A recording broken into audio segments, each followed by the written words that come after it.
interagency cooperation in the interest of peace and tranquility in Nigeria. The credit of the Army that despite the numerous internal security engagements, it continues to execute regional and international peace support tasks effectively and efficiently. Airport concession. Senate to investigate terms and conditions, advises on the need to review all agreements. There were no transparency in the processes that brought to the concessioning. The warm welcome to NTA Network News. We are live in Abuja. I am Jummai Yusuf. Mike Olale will be joining me from Lagos. You can now follow these news broadcasts live on our website at nta/live.ng or any of our social media handles displayed on your screen for updates. Now, President Bola Tinubu has signed some new executive orders towards ameliorating hardship occasioned by multiple taxations in the country. State House correspondent Abdurrahman Usman Jibrida reports that this is coming following complaints about multiple taxation and anti-business inhibition. We had long ago decided to march beyond the dimness of night into open day of renewed national hope. It's another step in fulfillment of campaign promises re-echoed in his inaugural speech. The current administration is paying attention to issues constituting hardship on Nigerians and micro businesses by way of taxation. When you talk about the revenue management, it's not only in tax collection. The starting point is our economic policy. Because our aim is not to tax poverty. Our aim is not to tax production. Our aim is to increase our productive activity, capacity to produce. Then we can tax our consumption. And that is the direction of our economic planning. Indeed, the intentions behind upward adjustments of some of these taxes are quite noble. They were designed to raise revenue as well as address environmental and health issues of concern. However, they have generated some significant challenges for and elicited serious complaints amongst key stakeholders as well as in the business community. Part of the measures is to address business-unfriendly fiscal policy and multiplicity of taxes. The Tinubu administration has since noticed that some of the tax policies are being implemented retroactively with their commencement dates, in some instances predating the official publication of the relevant legal instruments backing the policies. This lacuna has created some challenges of execution or implementation. The new decision affects the Finance Act Order 2023, signed into law by the previous administration, which seeks to introduce some changes to the existing tax laws and regulatory framework. President Tinubu has now ordered the deferment of the Finance Act Order 2023 to commence on September 1st, 2023, and also shifted the Custom Excise Tariff Amendment Order 2023 to commence on August 1st, in line with the national tax policy. VAT has law, and that's the law that we're following. So I don't know any of those traders that their turnover in a year is more than 25 million. So if law is followed, so it's safe to say that those things are not applicable to those market women or 5%. So because what determines VAT is not percentage, it's just your turnover. So if your turnover is less than 25 million, you are exempted from VAT law. Both the Finance Act 2023 and the Customs Excise Tariff Order 2023 did not give the required minimum notice period, thus putting businesses in violation of the new tax regime even before the changes were gazetted. As a result of this, many of the affected businesses are already contending with the rising costs, falling margins, and capacity underutilization due to various microeconomic headwinds, as well as the impact of the Naira redesign policy. Also ordered is the suspension of the 5% excise tax on telecommunication services, as well as excise duties escalation on locally manufactured products. In addition to the suspension of the import tax adjustment levy on certain vehicles, the President has equally ordered the suspension of the newly introduced green tax by way of excise tax on single-use plastic, including plastic containers and bottles. Now, the category of imported vehicles specifically refers to vehicles of 2,000 cc and above. That's the capacity, the engine capacity of 2,000 and above. If we've not provided the alternative, it will be inhuman to tax the only option that we have. And that is what we say that we suspend it. So pending the time we have alternative for the other use of all these plastics. So it is the view of Mr. President that it should not be a good representation that you've not provided the alternative and then we start from imposing the taxes. And then it's wisdom. That is why we have to suspend this for now. The government promised to create friendly policies to allow businesses flourish across the country. From the State House, Abraham Usman Jibrila, NTA News. Now joining us via Zoom is development economist Dr. Emeka Okengwa. He will be providing insight on the new executive orders and what they mean for doing business in Nigeria. You're welcome to NTA Network News. It's good to see you. Pleasure, an honor to be here, Jummai. Good evening, Nigerians. Now, President Bola Ahmed Tinubu has, during his inauguration speech, observed that the business climate was not conducive for small businesses to thrive. Hence, today we are witnessing the signing of 4 executive orders, including the one that suspends the 2023 Finance Act, deferring the date of its commencement from May 28, 2023 to September 1st, 2023. Now, what does this portend for the economy amid the outcry for the need to end multiple taxation and harmonize the tax? Let's have your thoughts. Yes. Very good moves, very commendable. But first, let's first and foremost even establish, the legal framework which the president is operating upon. Section 130, pronounces Mr. President as president, adds chief executive, and then commander-in-chief of the armed forces. So it is just not about, him doing a wish list. The presidential order is within his rights as chief executive of the country. But having said that, the challenges you might also have with this very noble move could be enforcement and implementation, especially when you look at the 3-tier economic or governance model that we operate in Nigeria. A lot of these multiple taxes, to be able to handle it at the federal level might be a lot more easier than when you now start drilling down to the subnationals, especially at the local government and state government levels. So 1, it's a good policy. 2, it's a good move. In fact, it's not even a policy. It's by all intent and interpretations a law. And the only thing that can be able to vitiate it, it's either a legal pronouncement or an act of parliament. So for me, the challenge I will see is first, what roles, to what extent has government been able to bring the subnationals into this program? And to what extent are we also able to know, the limits of this executive order? Does it cover the whole country? Would it be applicable to the subnationals? Are they able and willing to obey? And in case they don't, are there now, the ground norms or legal covenants that will now make certain that those who fall flat or do not, obey the provisions of the executive order are brought to justice? That will. Enforcement and implementation, and of course synergy with the subnationals is very important. What do you think will be their reaction? Well, people are going to be happy. Multiple taxation is a major issue. It's actually one of the things, because when you're considering investment, one of the things that any investor will look at will be your tax regimes.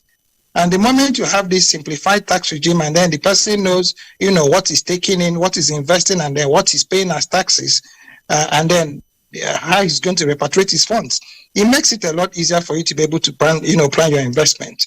But when you now have taxes you never planned jumping at you from every corner, it can be quite frustrating. Frustrating to the investor, and it's, for me, it could be a major pushback. So for anybody who understands what Mr. President wants to do, this is most commendable. And like I said, it is not, I think it is in the pudding, it's eating that will now get to get the real taste of the pudding. I would pray, I would wish that, this is facilitated, quickly with a bill to National Assembly, so it can actually, become a permanent fixture, in our covenants, in our legal ground norms. This is good. I mean, there is no way anybody can find any fault with, cutting off all multiple taxations and then having a single, tax window that can now be able to have very clear, understanding of what needs to be done by whom, when, and how. It is commendable for me, and it is the way to go. I don't see how we can go wrong with it, apart from making certain that it is implemented and enforced. Okay, Dr. Emeka Okwengo, thank you so much for your insight, and I'm sure it will help so much in the ease of doing business in this country. Thank you so much for joining us on NTA Network News. It's been a pleasure having you as well. Pleasure to be here. Thank you. Thank you for inviting me. For more on business news, let's join Benny Adams. Hello, Benny. Thank you and welcome to business. I'm still talking about reforms in the ease of doing business and a business environment. President Bola Ahmed Tinubu has given his support to the country's first floating liquefied natural gas project, which will be developed by an indigenous company offshore on Wednesday, 5th December. President Tinubu received a joint delegation of the UTM offshore team, that is the Technip Energies and JGC corporations, as well as French and Japanese ambassadors to the country. Tinubu endorsed the $1.8 million project while addressing the State House press after meeting with the president. The UTM offshore group Managing Director Julius Rohn said President Tinubu is in support of the project, which will produce 300,000 tons of liquefied petroleum and gas annually and create 7,000 direct jobs. And according to Rohn, $5 billion loan has been signed with the African Export-Import Bank, talking about Afri-Exim Bank, for the implementation of the project, which is expected to come upstream by first quarter of 2026.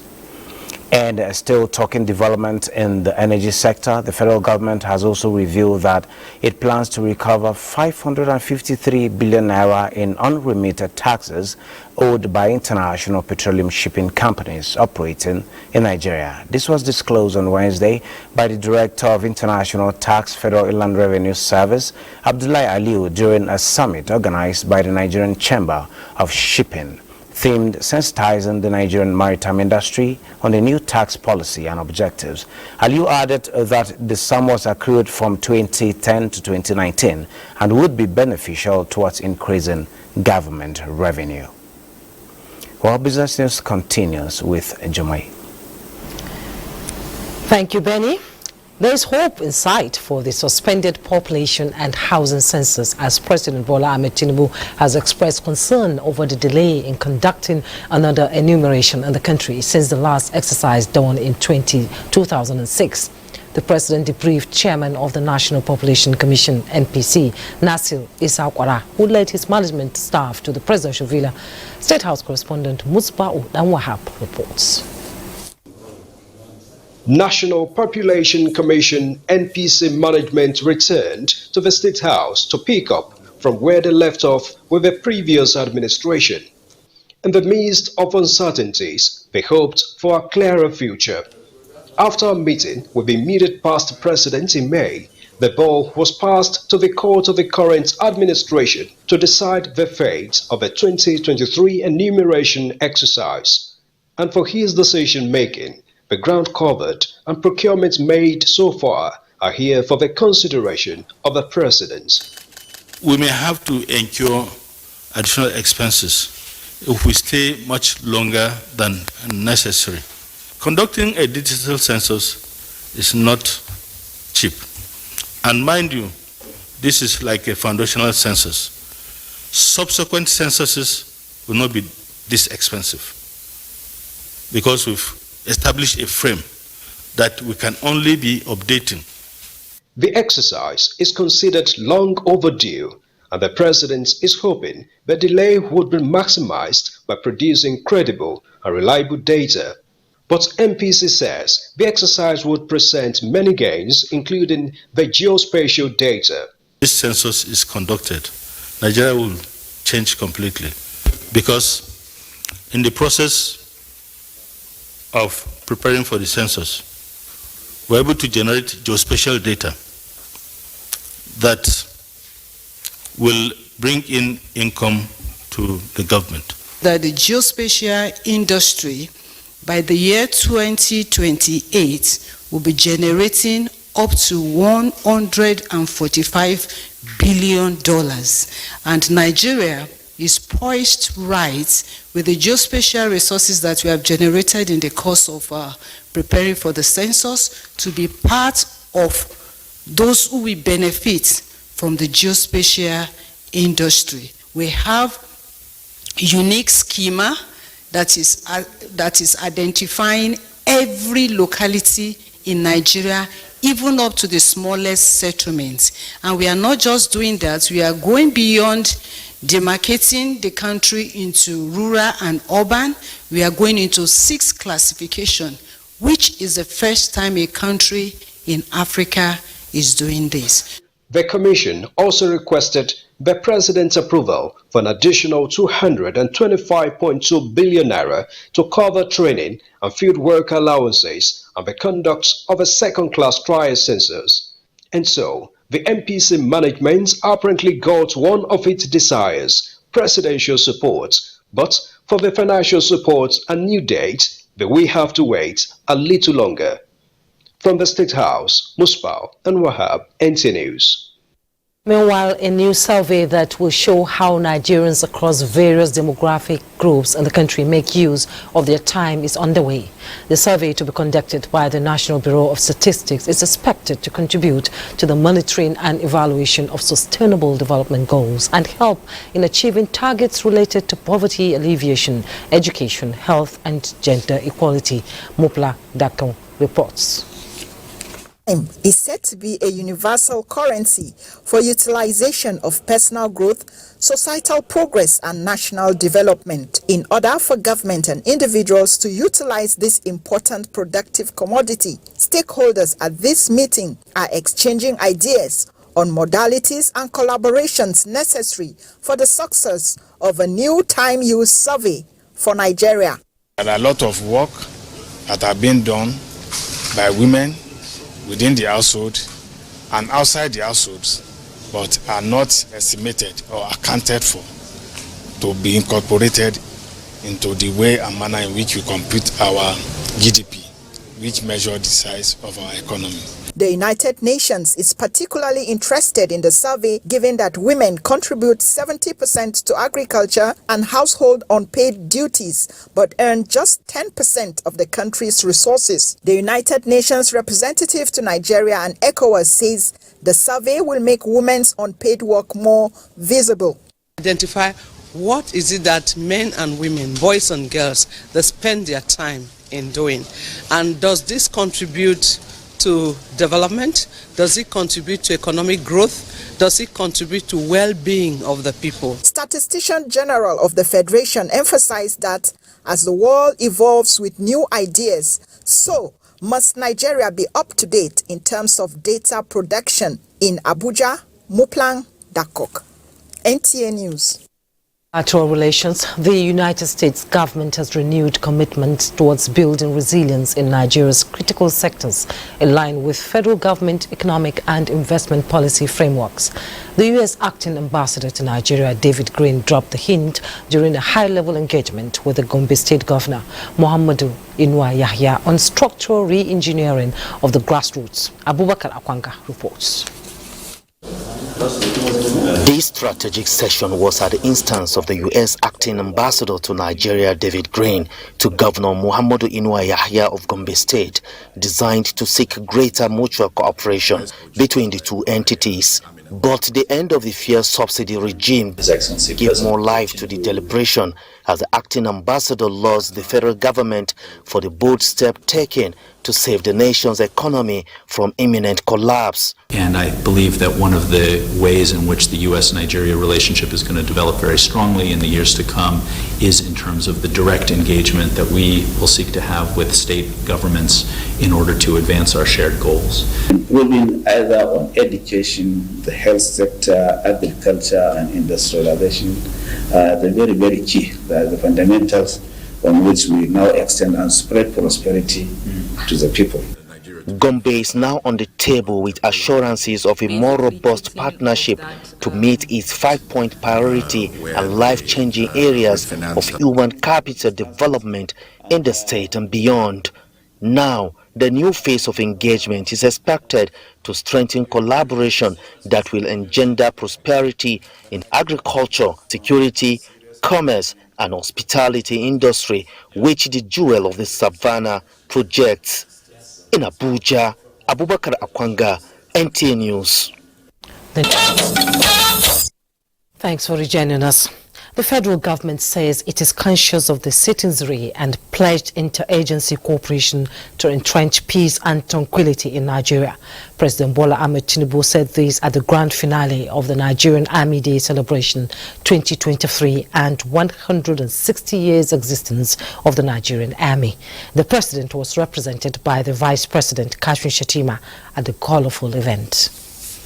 Itemizing remarkable achievements of the Nigerian Army in internal security, national and regional peace operations since inception in 1863 as a local force, President Bola Tinubu, represented by Vice President Kashim Shettima, says the federal government is conscious of the security concerns of the citizenry, but it is resolute in addressing all threats to national security within the shortest possible time. The credit of the Army that despite the numerous internal security engagements, it continues to execute regional and international peace support tasks effectively and efficiently. I am also happy to note the reinvigorated drive towards jointness within the military, as well as the enhanced interagency cooperation that has been fostered while combating insecurity across the nation. While soliciting renewed energy among various security agencies, the president pledged to prioritize welfare of all men and women of the force in continuous appreciation of soldiers who paid supreme price in the cause of safeguarding the peace and security of Nigeria.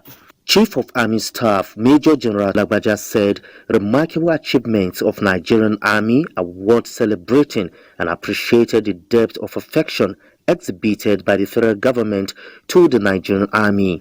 This day was chosen and set aside not only to keep history alive, but also to project and educate members of the public on the activities of the Nigerian Army.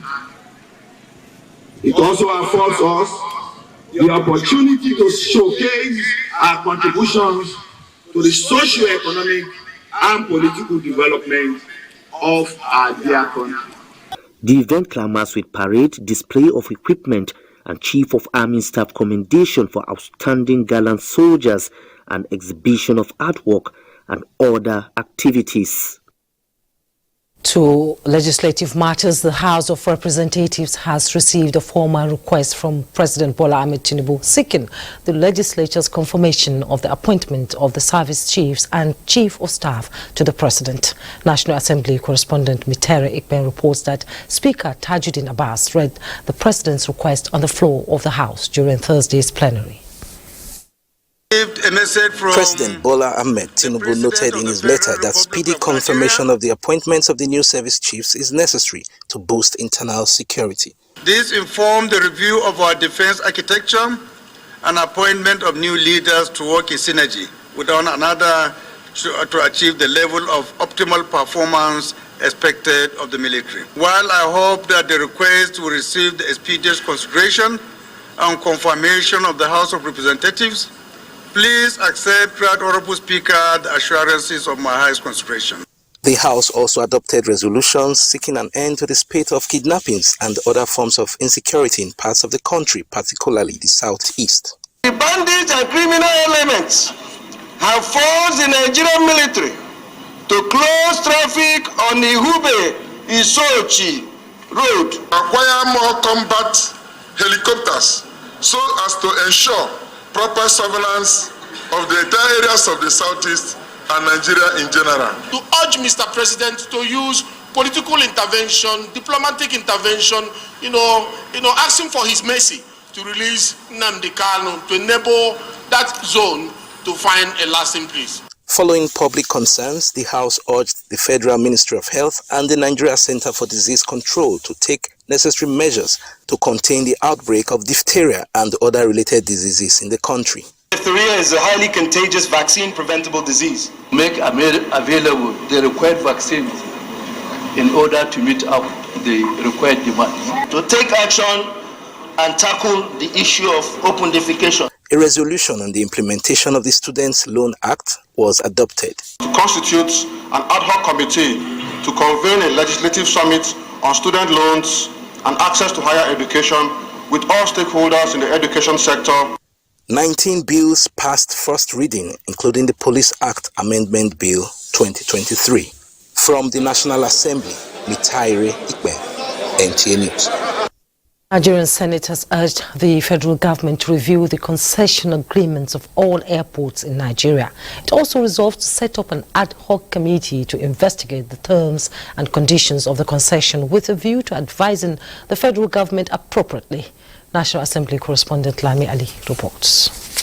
Concession of some airports as approved by the immediate past Federal Executive Council remains an issue of contention between aviation labor unions and the government. For now, the lawmakers are stepping in, questioning the procedure. Worried about that, the rationale in borrowing and spending public money to upgrade the airport only to hand it over to foreign businesses for a period of 30 years in the name of concession. There were no transparency in the processes that brought to the concessioning. Investigate the concessioning of Malam Aminu Airport and other airports. After everything has been investigated, it is still my belief that we should go on the path of concession, because this is what is in vogue all over the world. A Nigerian is one that has been, who is now running Heathrow Airport. Senate also passed a resolution to investigate the agreements on the supply of gas involving Ministry of Finance, Niger Delta Power Holding Company, Calabar Generation Company, and AQ Gas Limited, as raised by Senator Basi Aniekan. Under the said GSA, secured with a take or pay clause, implying that the monthly payment of over $10 million must be discharged unfailingly by the federal government. The motion from Senator Osita Izunaso urging governments to effect remedial work on roads in Imo State was also adopted. The gullies and floodwaters have become treacherous, which recently led to the loss of human lives and inflicted several injuries on. Meanwhile, the appeal from Senator Ahmed Wadada and Senator Ireti Kingibe on authorities to remove illegal parks in the Federal Capital Territory and enforce penalties was supported. At a media briefing outside plenary, Senator Abubakar Ohiri urges federal government to prioritize the revival of Ajaokuta Steel Company. From the National Assembly, Lami Ali, NTA News. Time now to join Michael in our Lagos studio for more on NTA Network News. Hello, Michael.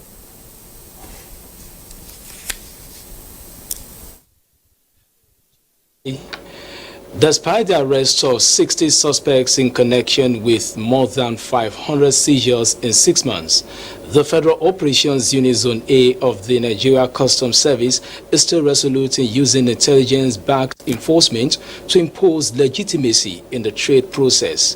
The acting controller of the unit, Husseini Ejibunu, was emphatic on this stance while giving insight into the anti-smuggling efforts of the zone.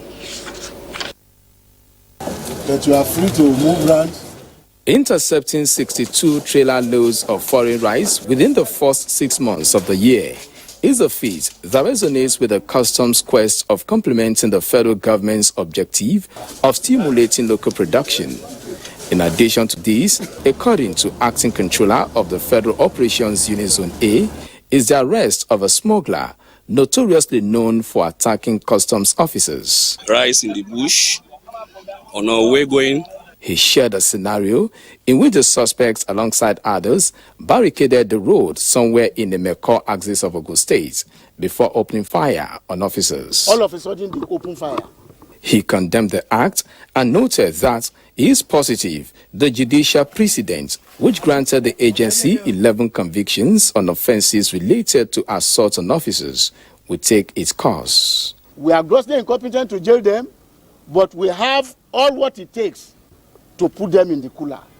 And we want this to stand as signal to any would-be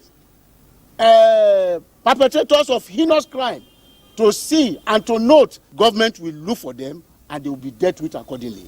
2 other suspects were arrested at Ijebu-Ode and Route Kano for concealing more than 3,000 parcels of cannabis sativa among cables and pipes.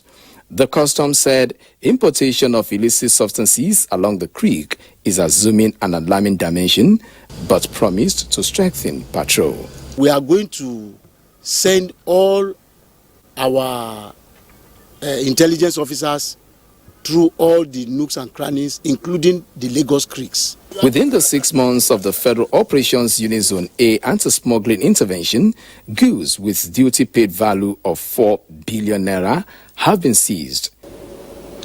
Demonstrating its commitment to the nation's quest of infrastructural development, construction company Mortar Angel has taken delivery of heavy-duty equipment for the construction of the Kano-Maradi standard gauge rail line and other projects. Larry Bilei, who was at their Papa dockyard where the equipment was berthed, brings details.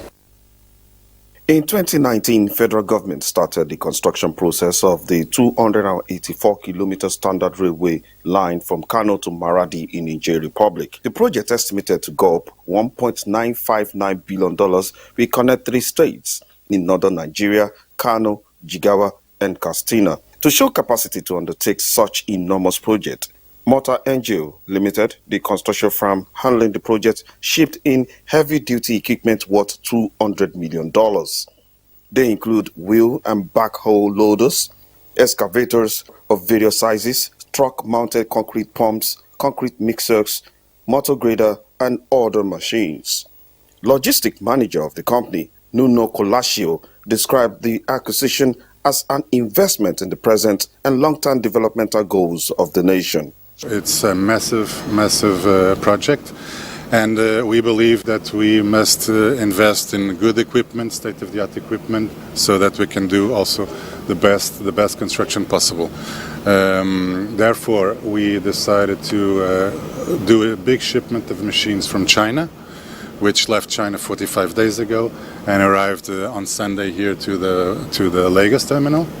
And we are happy to say that in 3 days we were able to offload all the machines that you can see here. Of course, with these machines, the work will go faster, and we hope to be able to deliver the railway as soon as possible. Work on the railway line is expected to be completed in 3 years and has started already, and an area of about 100 kilometers paved. Colascio stated that the company is also in charge of the Shagamu-Bini and Lagos-Badagry Expressway construction. In Lagos, Larry Bilei, NTA News. That's a contribution from...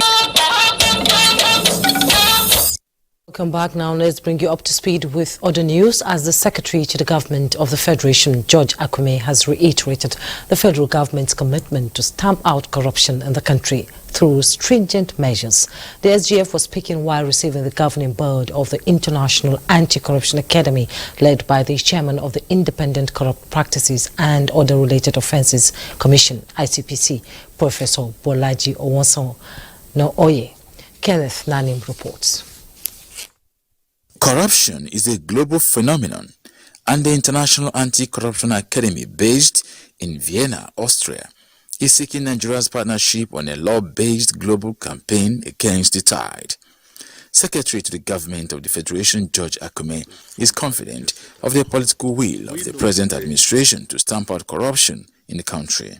The singular removal of fuel subsidy by the present government of President Ahmed Tinubu clearly shows the determination of this government to fight corruption.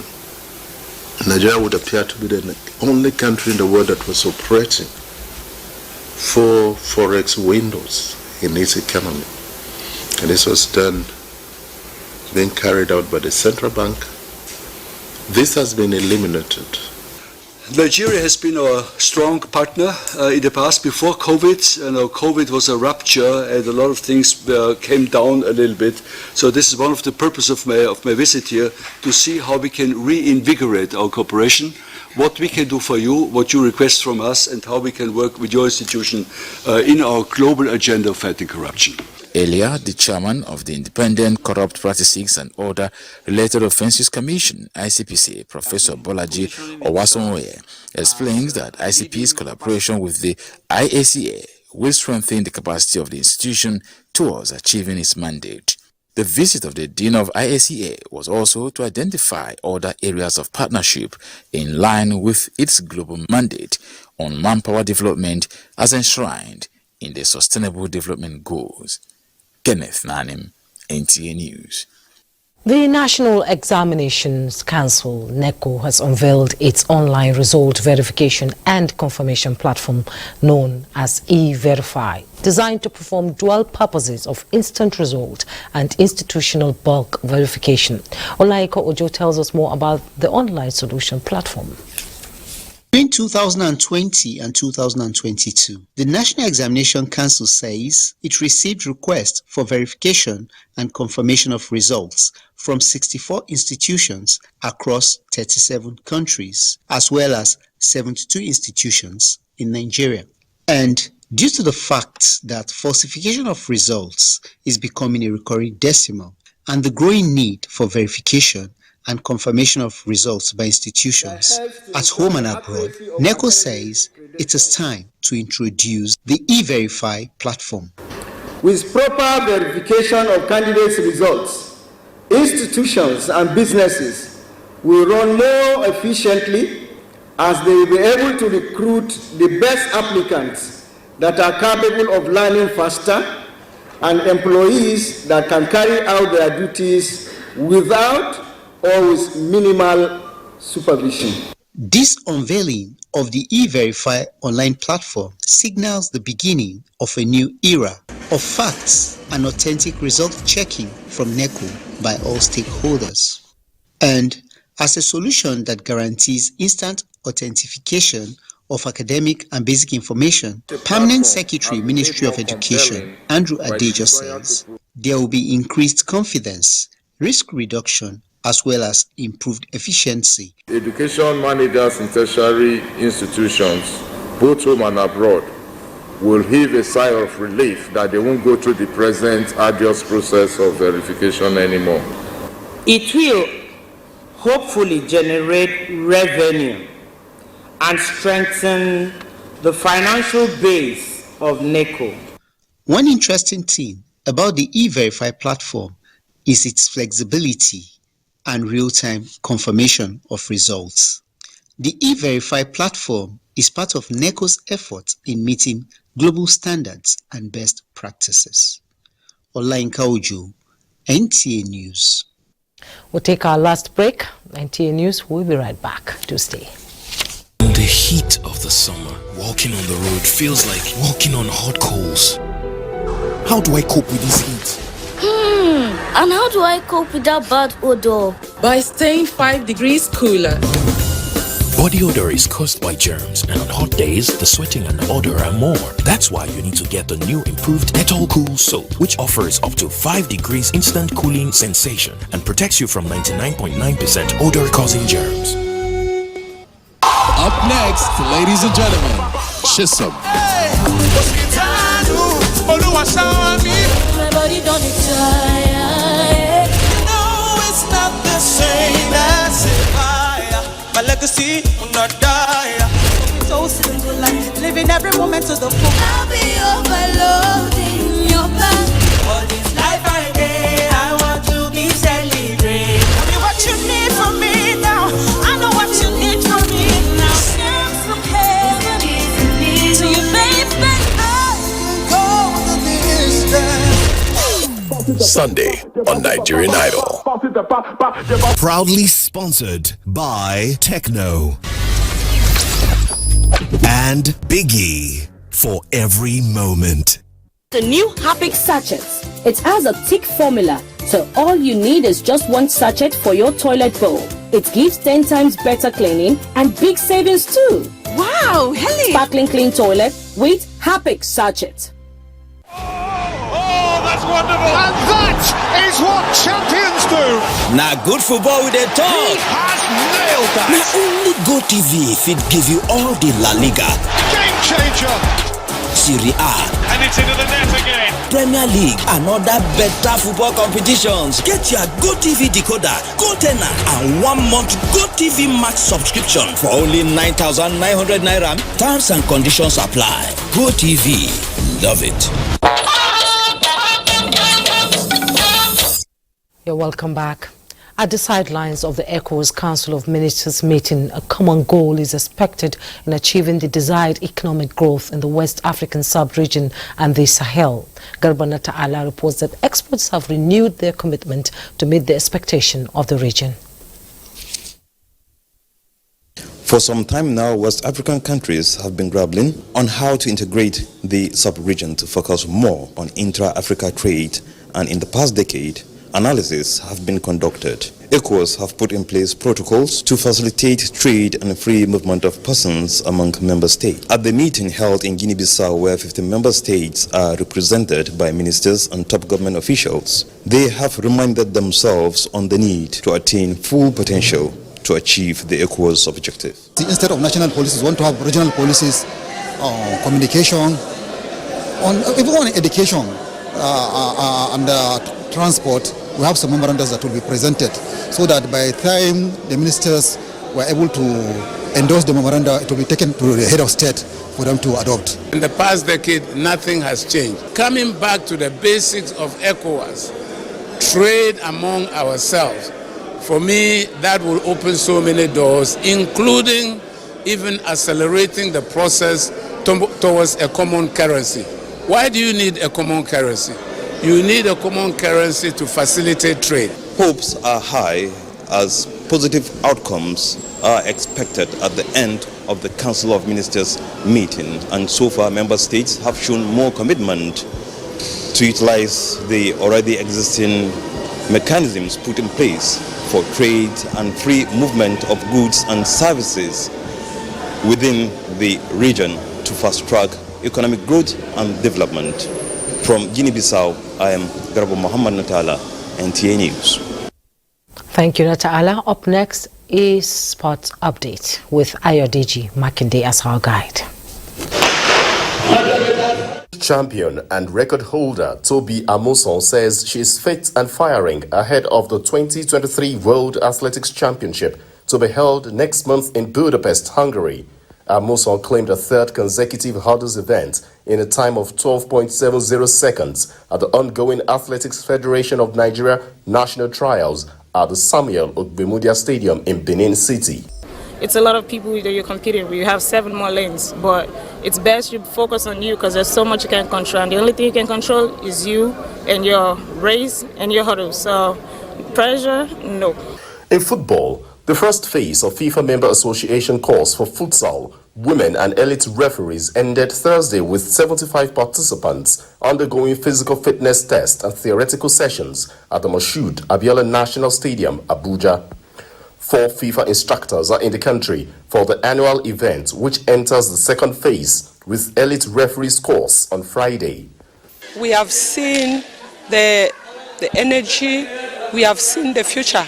If they are well-natured, you are going to have a very good elite referees from this group. The first day we start with the fitness test.